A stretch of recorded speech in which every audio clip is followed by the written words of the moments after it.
You click this because of one of two things is true. Either you're brand new and trying to figure out where to even start, or you've been trading something for a while, you're not profitable, and you're starting to wonder whether the problem is the market you picked and not you. That second one is more common than anybody likes to admit. There are five markets a retail trader in the US can realistically trade: stocks, crypto, options, forex, and futures. And most people don't choose one, they fall into one because a video told them to, or because it's what their buddy trades. Then they spend 2 years learning it, never the right fit for their situation in the first place. My job in the next 5 minutes is to take five complicated markets and make them simple. What each one actually costs you, what it actually gives you, and who each one is built for. At the end, I'll tell you which one I trade and exactly why. Let's get into it. Let's talk about stocks first because it's where almost everybody starts. Access is easy. You got things like Webull, Robinhood, Fidelity, whatever you like. You can open an account in 10 minutes and start with $50. And when you buy a share, you own a piece of a real business. Over decades, that ownership has built more everyday wealth than anything else on this list.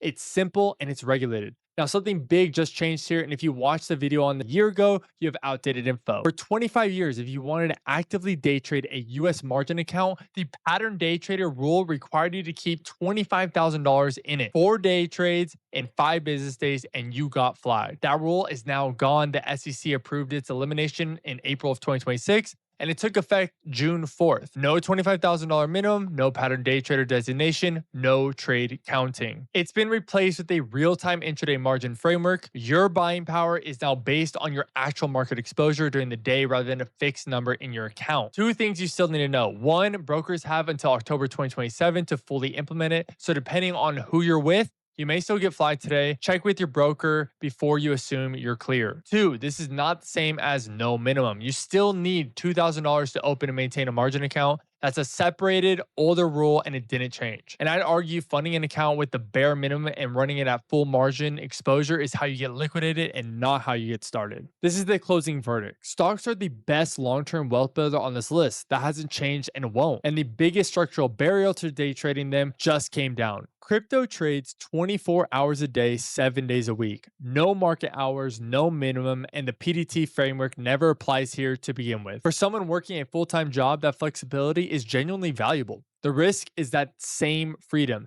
There are no circuit breakers outside the majors. Liquidity can disappear in seconds, and you're carrying custody and exchange risks stacked on top of market risk, meaning the platform holding your money is itself something that can fail. People have lost everything without being wrong about a single trade. I traded a lot of it, Bitcoin, Ethereum, and yeah, low cap stuff too. I've made money in all of it. And I'll tell you straight, it was the most exhausting learning environment I've ever put myself through. Not because the charts are harder, because a market that never closes gives you no built-in reason to stop. And that's a brutal place to try to build discipline you do not have. This is the closing verdict. It's a real opportunity, but a poor training ground, not a place you should start. Options, the best payoff structure on this list, and I want to be fair about that. Full transparency though about me, options are not my specialty. I looked at them seriously and I made a decision early that I'd rather go deep on one market than be mediocre in three. So take this section as an honest overview from someone who chose a different lane, not from a specialist.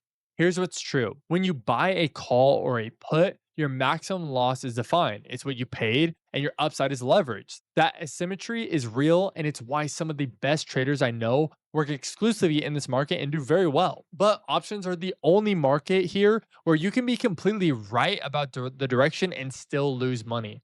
You're trading three variables at once: price, time, and volatility. Time decay works against you every single day you hold, and implied volatility can collapse right after an earnings report and crush your position, even though the stock moved exactly the way you called it. This is my verdict. Options reward traders who already understand what drives price. They punish beginners who buy cheap weekly contracts and never understand why they actually lost. Forex is the foreign exchange market. You're trading one country's currency against another. Euro against the dollar against yen. It's the largest market in the world by volume. 23 hours a day, 5 days a week. And like crypto, you can start with very little capital. Here's what most beginners are never told. Forex is decentralized. There's no central exchange. You're trading through a broker And in a lot of retail setups, that broker is the counterparty to your trade, which means there's no true consolidated volume data. An entire category of analysis that traders in other markets rely on simply doesn't exist for you here. And offshore brokers hand out leverage that will vaporize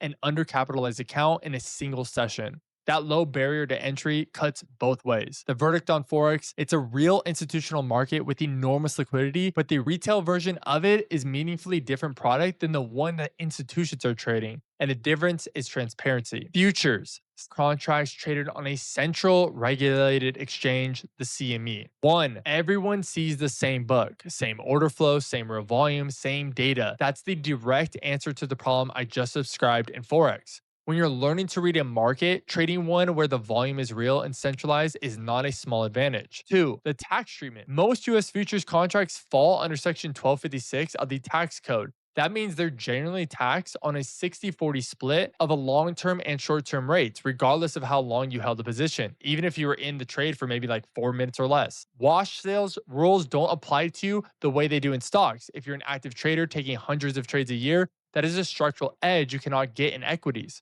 Talk to a CPA about your situation, but understand that this one is written into the tax code, not into a broker's policy. I'm not a tax professional, so please don't take it as that. Three, micro contracts. Micro mini NASDAQ, micro S&P, micro gold. These exist so a normal person can take a real position with real risk management instead of gambling on a full-size contract they can't afford to be wrong on. I've run small account challenges with very little capital, but I want to be precise about that because intraday margin on a micro contract and the amount you should actually fund an account with are two different numbers. Undercapitalizing is a choice with consequences. Fourth opportunity with futures is prop firms. There's a whole industry now offering evaluation accounts from $25,000 up to $300,000 accounts in simulated size. And if you pass, the payouts are real money. And here's the honest half of that, which most channels skip. You're paying a monthly fee, you're trading a simulated account under strict drawdown and consistency rules, and the majority of people who attempt an evaluation do not pass it. It's a legitimate path, it's not a shortcut.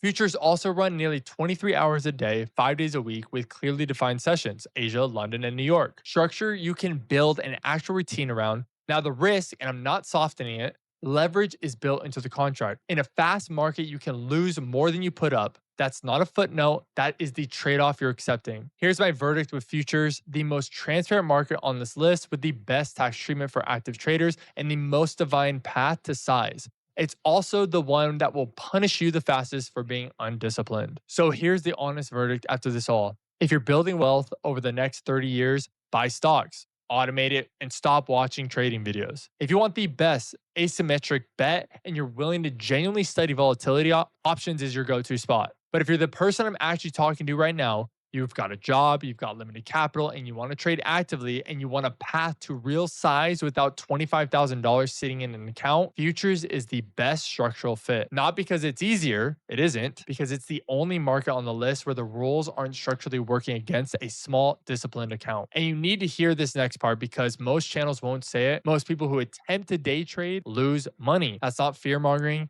That's what the data shows. I blew up multiple funded accounts before I understood that. The market you choose does not fix that. It only decides whether your effort is fighting the structure or working with it. Choose futures because it fits your situation, then go earn the skill. Quick thing, because it's directly connected to what I just said. The hardest part of learning this alone isn't the strategy.